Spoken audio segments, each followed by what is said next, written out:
This video is going to demonstrate how to add an order as a facility login. First, log in. I am going to log in as test 1.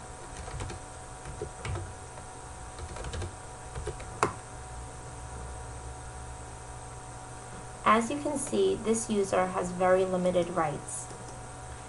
To add an order, click Orders and click on Add Order.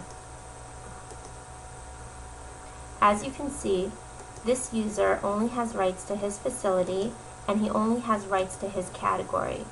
He could only create an order on behalf of himself.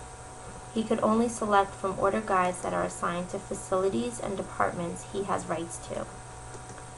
You can then set the order. I am going to sort it by category and then item name. The Include Order Guide Quantities is checked. This means that the order guide will open with saved quantities already in the order guide. We're going to uncheck it so that we can load our own quantities. Make sure the Use Order Guides button is checked so that the order guides will load. If you want to create an order with only a few items, you can uncheck the Use Order Guides. Click Create button.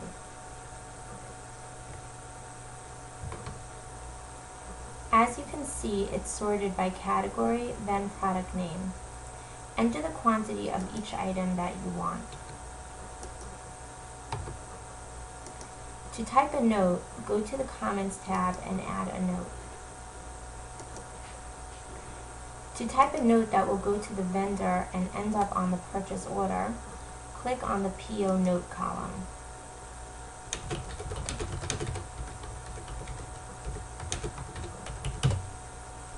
To add a note that will go to the person that approves the order, click the Internal Note column.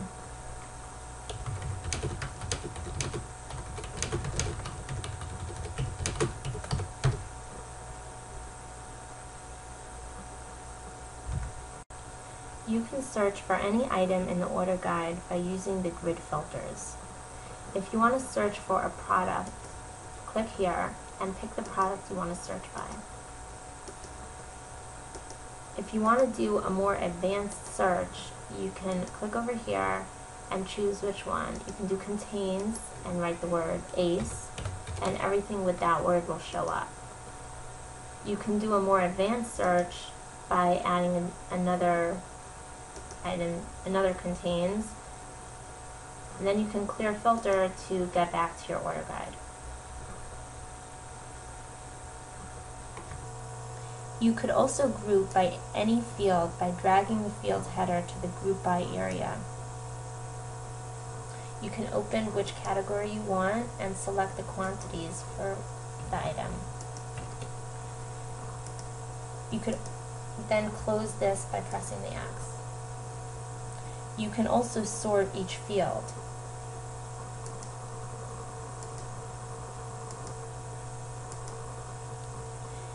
Or rearrange the order of each field by dragging the field where you want it to go. If you rearrange the order and click Save Settings, then every time you open your order, it will look this way.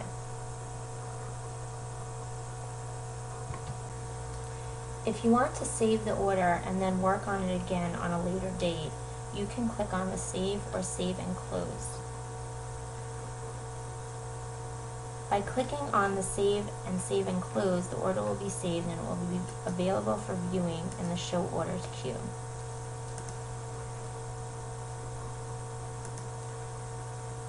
It's important to note that this order won't be visible to the user responsible for approving the order until the button Send for Approval is pushed. So as long as you save it or save and close the order, the data will be saved and it will be available as a new order. For it to become a pending order, you will need to push the Send and Approve button.